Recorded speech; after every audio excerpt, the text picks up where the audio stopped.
out of that area did not fail, Vanu. Hey there folks, Wrel here. In the last 5 quick tips video, I had also asked you all to offer up your own tips as well. And today I figured I'd share some of those things that you guys mentioned in the comments section. Also, many people repeated the same thing more than once, so I'm not giving credit to just one person. A lot of the times it's a community effort for sure, but these are the handful of comments that I pulled from that thread. TF2 Spipa says, as an engineer, use the B button to get an ammo pack instead of a turret. So by default, the B key is how you cycle through your current weapon's alternate fire. And something that isn't mentioned up front is that when you have the engineer's ace tool in your hand, you can actually switch it from deploying a turret to deploying an ammo pack. You do not need to have an ammo pack in your utility slot to do this, even though you do start with one. And this is probably the most repeated tip of the bunch, and it's extremely important that people know this. I've run into people with hundreds of hours played who still have no clue that this function even exists, so I know that this is going to help somebody out there. Christopher Williams says, I really hate it when my allies sit crouched in a spawn room, firing out of the shields, thinking that if they die, it will lose them the battle. Now, I'm a huge advocate of people getting out of the spawn rooms. I hate it when people sit there. I say it in many videos time and time again because it's important. You know, if somebody is sitting in a spawn room, you're literally doing nothing useful, and you may get a kill on enemies that peek their heads out, but that doesn't actually help you retake the base. And you can, in fact, retake the base a lot of times. Unless you're outpopped 3-1 or 4-1, in which case you should probably just respawn to another base and start setting up defenses and jumping in base turrets and things like that. But to kind of emphasize this point, the footage that you see in the background is something that I've used before in a weekly update, but it was also footage that I was going to originally use while discussing the pub mentality.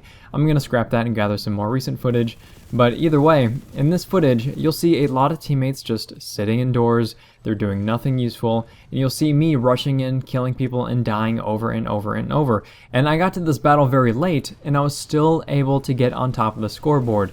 So if you think that all hope is lost and you're trying to rack up more kills sitting inside a spawn room rather than rushing a point, you're probably wrong. Imagine if just a handful of teammates decided to go do the same thing. We'd be able to push the enemy back so easy. But we didn't because people are scared. Red Foxhound says, don't stand with your new vehicle right in front of the spawn. Drive at least a few meters and never drive onto the spawn platform itself. This is a really good tip. Many players will spawn their Sunderer or spawn their Lightning and then just let it automatically roll off the landing pad, and they'll say, alright, now I'm going to let people jump in, or oh look, there's something to shoot at. And then they just sit there. They sit there right in front of the vehicle pad, and meanwhile, new vehicles are spawning from the pad, they ram you in the back, and they even get stuck on the pad itself. And when you spawn a vehicle, everything on the vehicle pad is instantly destroyed. So by not moving out of the way and causing these sorts of traffic jams, you can be wasting a lot of time and resources for your teammates. And I really wouldn't be surprised if these people decided to respawn and get some C4 justice on you when you least expect it. Das Torin says, if you press B, you can switch fire modes on some weapons, and we already covered that, but he also says that you can switch off your laser sight by pressing X without losing your accuracy. So your flashlight and your laser sight, both of these things can actually be turned off. Your flashlight doesn't do anything while it's off, obviously, but your laser sight will still give you your hip fire cone of fire reduction. So if you are running with a laser sight equipped, it's always a good idea to have it turned off, as enemies won't see that really obnoxious red beam. And if you're running a flashlight, it's a good idea to keep it off as well when you're not using it, and then turn it on when you actually need that light. So if you're trying to find an infiltrator or something. Your teammates are also going to appreciate that because you're not going to be giving away their position. Samuel Eddy says, if you're in a squad, please, for the love of God, follow your orders. And when you join a squad, unless everyone is just running around with their heads cut off, then do pay attention. Pay attention to where your allies are fighting, fight near them, fight on the same continent as them, and don't use squad chat to be obnoxious, and do whatever your squad leader says. If you don't agree with something that your squad leader is saying, then either send them a message or leave the squad entirely. More conflict is caused because few players do not follow orders than is caused by every player following a bad order. That said, your squad leaders need to keep up on the waypoints at the very least. Players need to know what's on your mind, or they will decide to do their own thing.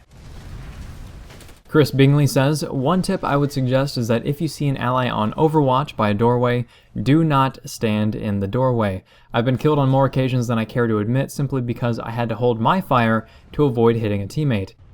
And I definitely share your pain here because you should never cluster around a doorway unless you're shooting out of it and you're using the doorway itself for cover.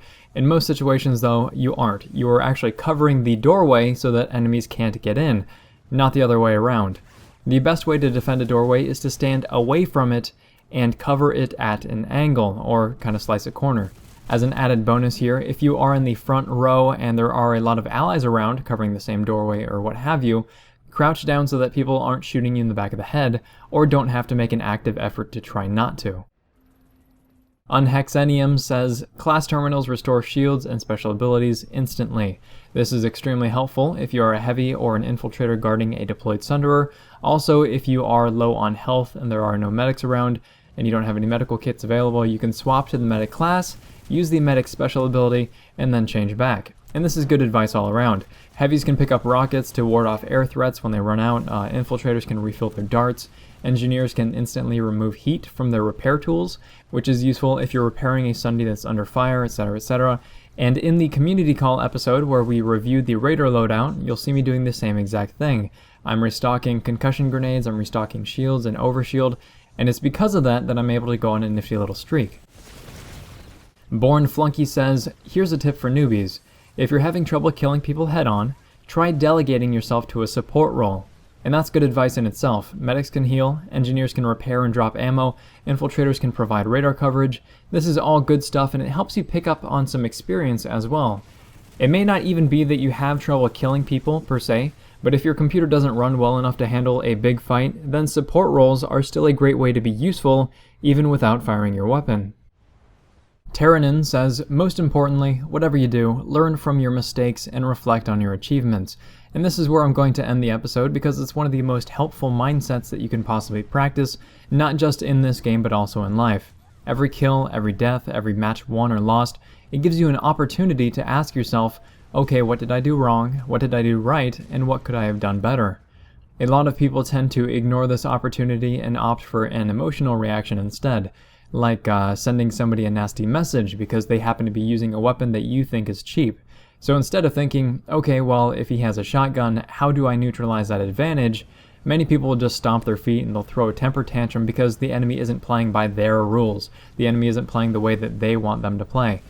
If you learn to look for the value and the lesson in everything, you'll become a much better player than any list of tips is going to get you to be.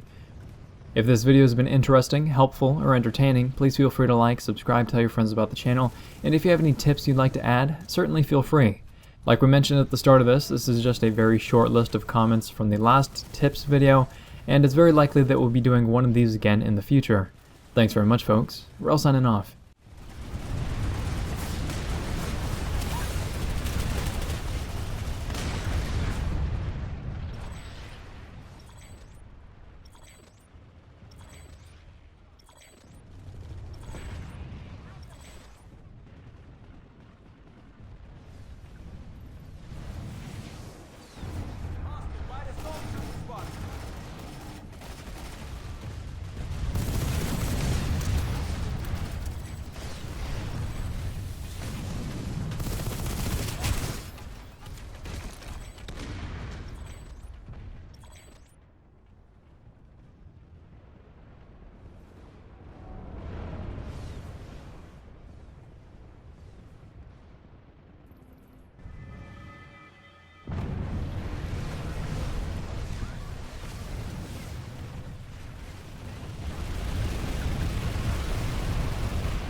rise to the moment you can prevail.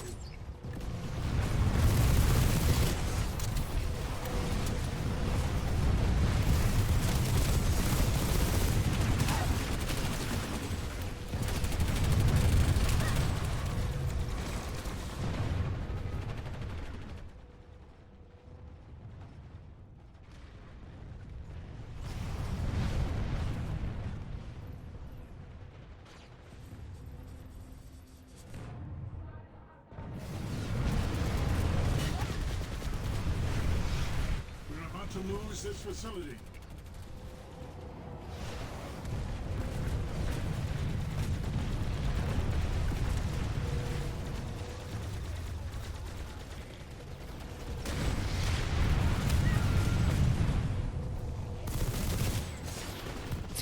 Only score a long time no see.